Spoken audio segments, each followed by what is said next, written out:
سی آئی اے کا ایک انالسٹ ہے میری جانسن، اس نے ایک بڑی ہولناک رپورٹ دی ہے کہ یہ انٹیلیجنس ایجنسی ہے امریکہ کی سی آئی اے، اور اس کے دو ڈپارٹمنٹ ہوتے ہیں، ایک فیلڈ ڈپارٹمنٹ، دوسرا ڈیسک ڈپارٹمنٹ۔ جو فیلڈ ڈپارٹمنٹ کے لوگ ہوتے ہیں وہ فیلڈ میں کارروائی پوری دنیا میں کرتے ہیں، جبکہ جو ڈیسک یعنی دفتر میں بیٹھ کر تجزیہ کرتے ہیں، جو ان کے بارے میں رائے دیتے ہیں یا عملی منصوبہ سازی کرتے ہیں، وہ انالسٹ ہوتے ہیں۔ اس انالسٹ کا نام ہے میری جانسن، جس نے گزشتہ روز یہ ایک رپورٹ دی، ایک سٹیٹمنٹ دی کہ امریکہ مجبوراً جنگ میں کودا ہے، ورنہ ایران اسرائیل کو کھا جاتا، کچا چبا جاتا۔ اتنا نقصان ایران نے کیا ہے، اس لیے امریکہ کو اسرائیل کو بچانے کے لیے جنگ میں کودنا پڑا۔ یہ بیان ہے سی آئی اے کے ایک ایجنٹ کا، خفیہ ایجنٹ کا، اور یہی افواہ، یہی شور، یہی چیخو پکار اسرائیلی میڈیا، اسرائیلی چینل اور اخبارات، خصوصاً ٹائمز آف اسرائیل میں شور مچایا جا رہا ہے کہ ایران اسرائیل کو کھا جائے گا۔ اور ایران نے اسرائیل کی ایک ویب سائٹ ہیک کی ہے، جس کے اندر 2-4-5 دنوں کی جو لڑائی ہے، اس میں ایک لسٹ اسرائیل کی دفاع نے، وزارت دفاع نے ایک لسٹ جاری کی تھی، جس کے اندر اسرائیلی فوجیوں کا، تنصیبات کا جو نقصان ہوا تھا، اس لسٹ کو ہیک کر کے ایران نے پبلش کر دیا ہے، جس کے مطابق 6 اسرائیلی جرنیل ہلاک ہو چکے ہیں، 32 موساد افیسر وہ ہلاک ہو چکے ہیں، اور 78 کے قریب اعلیٰ افیسر اس لسٹ کے مطابق وہ بھی ہلاک ہوئے ہیں۔ 27 نیوی کے افسران ہلاک ہوئے ہیں، اور 198 اسرائیلی ایئر فورس کے جوان ہلاک ہوئے ہیں، اور تقریباً 462 اسرائیلی فوجی اب تک جو پیدل فوج ہے یا جو گراؤنڈ فورس ہے، اس کے 462 فوجی مارے جا چکے ہیں۔ اس کے علاوہ 423 کے قریب سویلین آبادی میں بھی ہلاکتیں ہوئی ہیں۔ یہ وہ رپورٹ ہے جو ہیک کر کے ایرانیوں نے ہیک کی ہے، اور اسرائیل کے دفتر وزارت دفاع نے بنائی ہے۔ تو اسے صاف ثابت ہوتا ہے کہ اسرائیل کو ایران نے کہیں کا نہیں چھوڑا، اس کا ستیہ ناش کر دیا ہے۔ جیسے کہ میری جانسن کہہ رہے تھے کہ ایران کچا چبا جاتا ہے اسرائیل کو، اور اس کو کھا جاتا اگر امریکہ جنگ میں نہ کودا۔ امریکہ اسرائیل کو بچانے کے لیے کودا ہے۔ اس کے علاوہ ایک شہر ہے اسرائیل کا، حیفا، سب سے اہم شہر ہے، تل ابیب سے بھی، یروشلم سے بھی ابھی اہمیت کا حامل یہ شہر ہے، جس کو مکمل طور پر ایرانیوں نے تباہ کر دیا ہے۔ اور اس کے اندر سب سے بڑی اسرائیل کی آئل ریفائنری، اس کو تباہ کیا، ایئرپورٹ کو تباہ کیا، ایئر ڈیفنس سسٹم کو تباہ کیا، اعلیٰ اور اہم عمارات کو تباہ کیا۔ نتن یاہو اور اس کی بیوی اب تک غائب ہے، ان کا کوئی پتہ نہیں، اور افواہ ہے کہ ان پہ بھی میزائل اٹیک ہوا ہے اور وہ کہیں چھپ گئے ہیں۔ یہ ایک بہت بڑی اپ ڈیٹ ہے ایران، جس کو نیشنل میڈیا، انٹرنیشنل میڈیا جس کو چھپا رہا ہے۔ ایک بھارتی جرنلسٹ کا انٹرویو لے گا جو یروشلم میں، جو اسرائیل میں موجود تھا، اس نے کہا کہ ایران کی جو نقصانات ہو رہے ہیں وہ اوپنلی بتا رہا ہے، جبکہ اسرائیل واقعہ ہو جاتا ہے، حملہ ہو جاتا ہے، اس کے 48 گھنٹے بعد میڈیا کو، انٹرنیشنل میڈیا کو کوریج کرنے دیتا ہے، وہ بھی اپنی مرضی کی 1-2 کیجویلٹی بتاتا ہے، جبکہ ایران ہو بہو جتنی بھی کیجویلٹیز ہوتی ہیں وہ میڈیا کے سامنے اس کو پبلش کر دیتا ہے. یہ فرق ہے. اسرائیل چھپا رہا ہے دنیا کے سامنے بھی، اپنے شہریوں کے سامنے بھی نقصانات کو، لیکن وہ ویب سائٹ ہے کوئی جس کی وجہ سے نقصانات سب کے سامنے آ گئے کہ اسرائیل کا بہت بڑا اس جنگ میں نقصان ہوا ہے. اس کے علاوہ ایران نے ایک بالکل جال بنا ہے اسرائیل کے خلاف، اس کو خونی جال کہہ لو یا موت کا جال کہہ لو، کہ اس نے اسرائیل کو بالکل بے بس کرنے کی منصوبہ بندی کی ہوئی ہے. اور ایرانی موت کا جال کیا ہے؟ آبنائے ہرمز بند کر دیا گیا ہے. اب آبنائے ہرمز ایک وہ آبی راستہ ہے بہت تنگ سا، جس کے اندر سے پوری دنیا کا جو آئل ہے اس کا 20% وہاں سے گزر ہوتا ہے. سینکڑوں ہزاروں مال بردار جہاز وہاں سے گزرتے ہیں، اور اس آبنائے ہرمز کی جو چوڑائی ہے نا وہ بتائی جاتی ہے 21 کلومیٹر یا 21 میل. اس کے اوپر مکمل ایران کا قبضہ ہے، وہاں چوکیاں بنی ہوئی ہے، اور اس آبی گزرگاہ کو بند کر دیا گیا ہے، جس کی وجہ سے پوری دنیا کا 20% آئل کی سپلائی بند، گیس کی سپلائی بند ہو چکی ہے. اب آبنائے ہرمز میں بند کرنے کے لیے سمندر کے اندر ایرانی جنگی بحری جہاز کثیر تعداد میں موجود ہیں. اس کے علاوہ جنگی کشتیاں ایرانی نیوی کی، وہ ڈرون بردار ہیں، ان کے اوپر ڈرون لگے ہیں، وہ بھی سمندر کے اندر موجود ہیں، خلیج کے اندر موجود ہیں. اس کے علاوہ ایران کی تمام آبدوزیں اس وقت سمندر میں آپریشنل ہیں، موجود ہیں، جن کی تعداد 17 کے قریب بتائی جاتی ہے. یوں سمجھ لیجئے خلیج عمان اور خلیج فارس پر ایران کا مکمل قبضہ ہے. ابھی تک انہوں نے کسی کو گزرنے نہیں دیا، بلکہ امریکی بحری بیڑا جو کہ طیارہ بردار تھا US ابراہم لنکن، جس کو ہٹ کیا تھا ایرانیوں نے، وہ بھی بھاگ گیا ہے، بھاگ کر ایرانی پانیوں سے تقریباً 150 کلومیٹر دور کھڑا ہے. اس کی جرت نہیں، جبکہ دیگر مال بردار جہاز،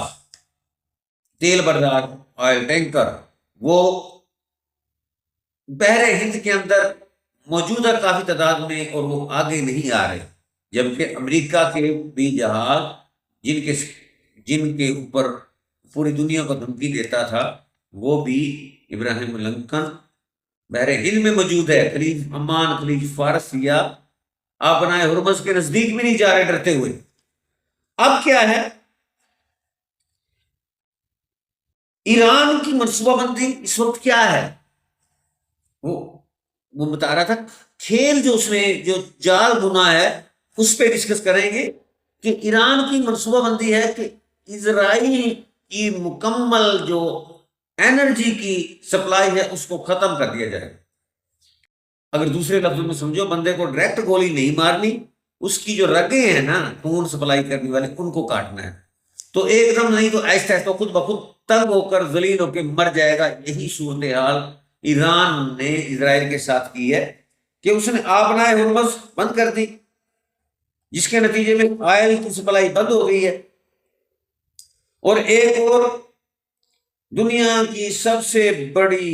جو اسرائیل کی پائپ لائن ہے آئل کی، جو ترکی سے اسرائیل کو تیل سپلائی کرتی ہے، اس لائن کو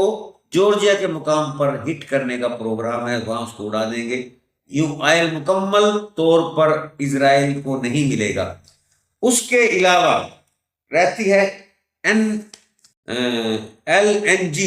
جو سب سے بڑا پلانٹ قطر میں ہے، اور وہ قطر نے LNG کا جو پلانٹ اس کو بند کر دیا ہے. سعودی عرب کی آئل ریفائنری بھی بند ہو گئی حملوں کے بعد. اب رہ کیا گیا ہے؟ یعنی آئل بھی بند اسرائیل کا، اور LNG بھی بند. یعنی اسرائیل کے پاس انرجی کے کوئی وسائل نہیں رہیں گے یا نہیں ہوں گے مستقبل میں، کیونکہ آئل کا بند ہونا، انرجی کا، گیس کا بند ہونا، اس کا مطلب یہ ہے کسی ملک کی، بلکہ یورپ پورے کی ترقی رک جائے گی، ان کی گاڑی کا پہیہ رک جائے گا ترقی کا۔ اگر آئل نہیں ہوگا، پیٹرول نہیں ہوگا تو ٹینک کیسے چلیں گے، طیارے کیسے اڑیں گے، فیکٹریاں کیسے چلیں گی؟ معیشت کا بیڑا غرق کرنے کا پروگرام بنا لیا ہے ایران نے، منصوبہ بندی ہے۔ اب بہت تنگی میں اس وقت اسرائیل ہے، جس کو اوپن نہیں کر رہے، اور لیکن جو آزاد میڈیا ہے، الجزیرہ ٹیپ یا دوسرے آزاد رپورٹر موجود ہے یروشلم میں، تل ابیب میں، وہ بتاتے ہیں کہ یہودی بیسمنٹ کے اندر بھی محفوظ نہیں ہے، وہاں بھی اسرائیل کے میزائل جو کلسٹر بم ہیں وہ ہٹ کر رہے ہیں، اور پورا اسرائیل گزشتہ ہفتہ 10 دن سے مجبور ہو گیا ہے بیسمنٹ میں رہنے کے لیے، اور چیخیں نکل رہی ہیں یہودیوں کی۔ اس کے علاوہ ایک اور پیش رفت، ایک اور جال جو دکھایا نہیں دیا جا رہا، جو موجود ہے، کہ لبنان کے اندر گو کہ اسرائیل خوش ہے، اس نے حزب اللہ کو کمزور کر دیا، تباہ، لیکن حزب اللہ وہاں سے اب حملے کر رہا ہے، ایران کے لیے نہیں، اپنے لیڈر کی، اپنے کمانڈروں کی جو شہادتوں کے انتقام میں اب وہاں سے وہ بھی میزائل، راکٹ لانچر ڈائریکٹ اسرائیل پر ہٹ کر رہا ہے، ہٹ کرے گا۔ تکلیف اپنی ہے، ہوتی یمن سے وہ آئل ٹینکروں کو نشانہ بنا رہے ہیں، بنائیں گے۔ اس کے علاوہ حماس کا جو اسرائیل نے بہت زیادہ نقصان کیا ہے، یہ کے بعد دیگرے ان کی کافی قیادت، لیڈرشپ کو انہوں نے شہید کیا، وہ بھی وہ کہتے تھے کہ حماس کو اس کے اندر بھی اس کی کارروائیوں میں بھی تیزی آ گئی ہے، اور وہ بھی راکٹ اور میزائلوں سے حملے کر رہے ہیں اسرائیل کے اوپر۔ ابھی گوریلا جنگ باقی ہے، اس کی تفصیل تھوڑی دیر بعد میں بتاؤں گا۔ اب کہنے کا مقصد، حماس بھی آ گیا، ہوتی بھی آ گئے، اور گو کہ شام میں بھی اپنی طرف سے امریکہ نے ان کو کمزور کر کے شامیوں کو اور اپنی حکومت قائم کر لی، وہاں سے بھی صورتحال اسرائیل کے لیے نقصان دہ، یعنی اسرائیل کے چاروں طرف سے جو مجاہدین ہیں، جو اسلام پسند قوتیں ہیں، اب وہ پھر سرگرم ہو جائیں گی، ہو چکی ہیں، تیار ہیں، کارروائی کو گوریلا کر رہے ہیں۔ اب ایران کا موقف ایک ہی ہے، منصوبہ بندی ایک ہی ہے کہ ایندھن، اپنا ایندھن بچاؤ اور دشمن کا ختم کرو۔ یہ جو تقریباً مڈل ایسٹ کے اندر جتنی بھی امریکی بیسیں تھیں وہ تباہ ہو چکی ہیں، وڈے تباہ ہو چکے ہیں، تل ابیب، حیفا اور تل ابیب تباہ ہو چکا ہے۔ اب ایندھن بڑی ضرورت کی چیز ہے۔ دوسرا، گھیر کے ایران کارروائی کر رہا ہے،